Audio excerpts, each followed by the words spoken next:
अस्सलाम वालेकुम नाज़रीन, आप देख रहे हैं ZH एंटरटेनमेंट में हूं ज़हीर अहमद। नाज़रीन, एक ट्रेलर 2 दिन पहले रिलीज़ हुआ। पाकिस्तानी फिल्म, पाकिस्तान की पहली फिल्म जो 2025 में आ रही है, उसका ट्रेलर, उसके बारे में आपको बताएंगे, उसका रिव्यू करते हैं।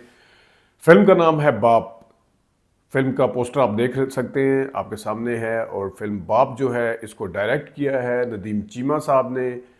और मज़े की बात यह है और डिफरेंट मुख्तलिफ बात यह है कि मोहम्मद राना साहब जो है वो उन्होंने बाप का किरदार किया है। वो डिफरेंट किस तरह है वो भी आपको बताते हैं।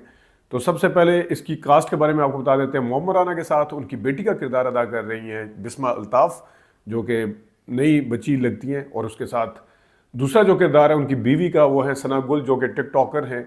वो ये किरदार अदा कर रही हैं। नदीम चीमा साहब इससे पहले दौड़ फिल्म बना चुके हैं और दौड़ फिल्म के ऊपर हमने आपके सामने रिव्यू भी रखा था। उसकी कुछ चीज़ें बहुत ज़बरदस्त थी, बहुत ही ज़बरदस्त थी कुछ चीज़ें। और कुछ चीज़ें जो थी हमने उस रिव्यू में बताया था कि क्या प्रॉब्लम है।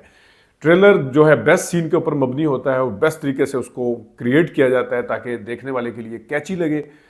उस पहले हम आपको थोड़ा ट्रेलर के बारे में ज़रा दिखा देते हैं, किस तरह एक शॉट खुलता है जिसमें ड्रोन कैम भी आपको के फ्रेम भी नज़र आएगा और जिसमें आपको वैसे भी नज़र आएगा मोहम्मद राना साहब हैं और अपनी बेटी से कह रहे हैं कि देख बच्चा, मैं तुम्हारे लिए सीना चीर के दरिया का, जो कह रहे हैं सुनिएगा जरा। देख मेरा बच्चा, तेरा ये बाप हर रोज दरिया का सीना चीर कर तेरे लिए खुशियां तलाश करता है। उसके बाद जनाब मोहम्मद राना साहब के कुछ सीन हैं और उसके बाद एक गाना भी है। उस गाने के हवाले से अच्छा लगा देख के। हम तो देखते थे जनाब बाप और बेटी के हवाले से सलाखे फिल्म का गाना आज तक हमें याद है, बदलते रिश्ते के गाने आज तक याद हैं। लेकिन बहरहाल मोहम्मद राना साहब अपनी बेटी के साथ जो गाना गा रहे हैं उसके हवाले से देखिएगा। के आसमां पे ख्वाहिशों के रोशन सितारे, रब से ये इल्तिजा है। और इस फिल्म की एक और ख़ास चीज़ ये है कि इसके अंदर जो गाने हैं 3-4 गुलकार हैं। इसका मतलब 3-4 गाने तो मस्त हैं, जिसमें इंजी हैं जिनका गालबन ये पहला मुझे नहीं पता कि कौन सा गाना उन्होंने गाया है इसमें। तो आगा इंजी के साथ हैं जनाब तैमूर वज़ीर और वकास भी हैं इसमें और मारिया भी हैं। तो लग रहा है कि इसके अंदर जो है वो गाने भी होंगे। आगे घंटी बजती है जनाब कॉलेज के, आज अलीशा कॉलेज क्यों नहीं आई, देखिएगा जरा। खान साहब, आज अलीशा कॉलेज क्यों नहीं आई? क्या बात कर रहे हैं मैडम, हमने तो खुद सुबह उसको कॉलेज भेजा गया। और उसके बाद मोहम्मद राना साहब परेशान होते हैं और कुछ सी आगे जो हैं उसके वो देखिएगा जरा। अरे मारे सपनों के आसमां पे ख्वाहिशों के रोशन सी। उसके बाद एक आपको डायलॉग मैं सुनाता हूँ कि उस दरिंदा कहीं हाथ लग गया तो उसकी खाल उधेड़ लेंगे। ये डायलॉग याद रखिएगा, इसके ऊपर मैंने बाद में बात भी करनी है, देखिएगा जरा। एक बार वो दरिंदा मेरे हाथ लग जाए ना, मैं उसकी खाल उधेड़ के रख दूंगा। और फिर उसके बाद कुछ फाइटिंग सीन्स हैं जो कि आप देखें। मोहम्मद राना साहब बहुत ज़बरदस्त उसमें लग रहे हैं, ट्रेलर के पॉइंट ऑफ व्यू से देखा जाए, देखिए। किससे मांगेगा? चीख के मांगेगा। हमें हमारी बेटी का। आगे जाके जनाब फिर मजीद कुछ सीन है, वो भी देखिएगा।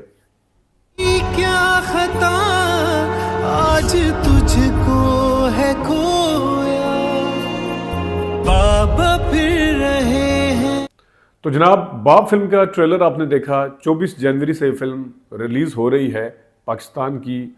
रिलीज़ होने वाली 2025 में ये पहली फिल्म होगी। गुज़िश्ता साल तो बहुत बुरा था, लेकिन जहाँ तक इसके ट्रेलर के हवाले से ख़ास चीज़ें जो मुझे अच्छी लगी हैं, सबसे अच्छी बात ये लगी है कि मोहम्मद राना साहब ने यंग टू ओल्ड, यानी कि एक बेटी के बाप का, यंग टू ओल्ड तो नहीं कहना चाहिए, बेटी के, उनकी एज ऐसी है कि वो इस तरह के किरदार के लिए परफेक्ट हैं। अगर ये वाला किरदार आज से 12-15 साल पहले करते तो बिल्कुल अजीब सा लगता, वो ना नज़र आते। और अगर ये 15-20 साल बाद करते तो फिर तो बिल्कुल अजीब लगता, क्योंकि इसमें जो डिमांड है वो एक्शन बाप के हवाले से है। और जहाँ तक नदीम चीमा का ताल्लुक है, उनको ये क्रेडिट है कि वो नई टेक्निक समझते हैं फिल्म के हवाले से। जो पुराने हदायतकार हैं उनको ज़रा थोड़ी प्रॉब्लम होती है सिनेमा की टेक्निक। तो दौड़ के अंदर मैंने ये चीज़ ऑब्जर्व की थी कि वो चीज़ों को समझते हैं। कलर ग्रेडेशन अगर आप इसकी देख लें, इसकी लोकेशन देख लें, इसका सिनेमाटोग्राफी देख लें, वो आपको बड़ी अच्छी लग रही है। और इस फिल्म की इंस्पिरेशन होना कोई बुरी बात नहीं है। किसी ने संजय दत्त की 2002 की फिल्म पिता का लगाया हुआ था, कोई टेकन तो खैर एक सीरीज है पूरी, टेकन ऑल टाइम मेरी फेवरेट है। फिर 6 बुलेट जो थी वैन डैम की, वो थी। उस हवाले से इंस्पिरेशन होना कोई बुरी बात नहीं है। और ये बल्कि एक चैलेंज होता है कि एक हाई फाई बजट के साथ फिल्म के जिस टॉपिक के साथ बनी हो उसमें आप लो बजट के साथ फिल्म बना के दिखाएं। मसला ये नहीं है। मसला यहाँ पे है कि जो दौड़ फिल्म के अंदर मसला था वो एक या दो कैरेक्टर ने फिल्म को ख़राब किया था। वो थी गलबन सिद्रा खान थी और एक और कैरेक्टर था, मुझे अभी याद नहीं है। सिद्रा खान का मुझे एग्जैक्ट याद है। उसने ओवर एक्टिंग करके और उस फिल्म को तबाह बर्बाद कर दिया था। अब इस फिल्म के अंदर मैंने जिस तरह बताया कि ट्रेलर जो होता है वो बेस्ट सीन के ऊपर होता है। आपको आप वो जो अर्क रेजी की होती है उसका बेस्ट क्रक्स निकाल के आप उसका ट्रेलर बनाते हैं, ज़बरदस्त सीन निकाल के। तो लेकिन जब आप 1.5-2 घंटे की फिल्म को एक पूरी सीक्वेंस के साथ देखते हैं, उसके अंदर इंसान को किस तरीके से इंटैक्ट रखा जाता है, देखने वाले को, ऑडियंस को किस तरह इंटैक्ट रखा जाता है, ये बहुत बड़ा चैलेंज होता है। और नदीम चीमा साहब का देखते हैं कि यहाँ पे क्या है। मैंने आपको कहा था कि एक डायलॉग देखिएगा कि दरिंदे की खाल उधेड़ दूंगा, दोबारा जरा देखिएगा। अगर वो दरिंदा मेरे हाथ लग जाए ना, मैं उसकी खाल उधेड़ के रख दूंगा। तो जनाब ये है वो चीज़ जो मुझे सिद्रा खान के अंदर नज़र आई थी। और ये इस बंदे का अगर किरदार इसी तरह होगा जो आपको ट्रेलर के अंदर नज़र आया है, तो फिर इस फिल्म का अल्लाह ही हाफिज़ है।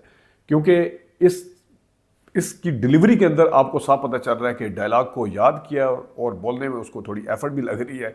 वो कोई नेचुरल जो एक होता है ना बेसाख्ता बोलना के पता ना चले। जिसमें मैं अक्सर मिसाल भी देता हूँ साइलेंस ऑफ लैम्स की, जो थे एंथोनी हॉपकिन, वो एज वाले, वो पता नहीं कितनी दफ़ा वो रिहर्सल करते थे ताकि जिस वक्त मैं बोल रहा हूँ मेरी ज़ुबान, मेरी आंखें, मेरे लिप्स, मेरा frame of mind, back of the mind में कोई चीज़ ये ना चल रही हो, देखने वाला ये ना लगे कि डायलॉग याद किया गया है। यहाँ पे एक चीज़ तो ये है। दूसरा, मोमराना साहब को पठान का गलबन रूप है, वो बहुत अच्छे लग रहे हैं उसमें। उनका मैंने जैसा बताया कि उनकी एज ऐसी है कि वो दोनों काम बड़े अच्छे तरीके से कर सकते हैं। बाप का किरदार भी और उससे पहले बाप से पहले अगर उनके साथ सना गुल हीरोइन है, जो थोड़ा होगा मेरे ख्याल में ज़्यादा काम नहीं होगा उसमें, या तो पता नहीं किस तरीके से उसको फ्लैशबैक में होगा या किस तरह होगा, जो भी है। लेकिन वो उनकी एज ऐसी है, मैं ये बताना चाह रहा हूँ कि वो अच्छे लग रहे हैं।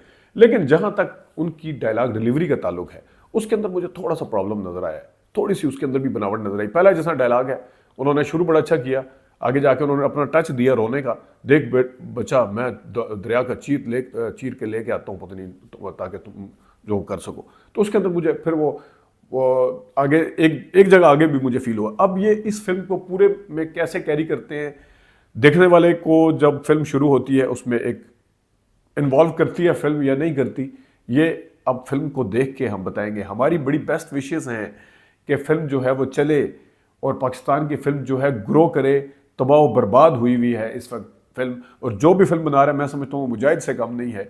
बड़े बड़े डायरेक्टर जो हैं वो हाथ पे हाथ रख के बैठे हुए हैं, या तो उन्हें मौका नहीं मिलता, या अगर फिल्में बना भी रहे हैं तो वो रिलीज़ नहीं कर रहे। लेकिन नदीम चीमा साहब के लिए बेस्ट ऑफ लक है हमारी और हमारी तरफ से कि वो इस फिल्म को अच्छा बनाए। हमने आपके सामने अपने खदशात का इजहार पहले से कर दिया है, और कंपैरेटिवली पुरानी इनकी जो पहले वाली फिल्म थी उसके हवाले से भी हमने आपको बता दिया। वो गलबन ईद पे वो फिल्म रिलीज़ हुई थी। देखते हैं कि दौड़ के अंदर कितना काम जो है वो उठाते हैं। टॉपिक जो है चैलेंजिंग है और इसको कितने अच्छे तरीके से बड़ी स्क्रीन के ऊपर शिफ्ट किया है नदीम चीमा ने, यह हम फिल्म को देख के बताएंगे, उसका रिव्यू देंगे। अपना ख्याल रखिएगा। अभी तक के लिए इतनी इजाज़त दीजिए। अल्लाह हाफ़िज़।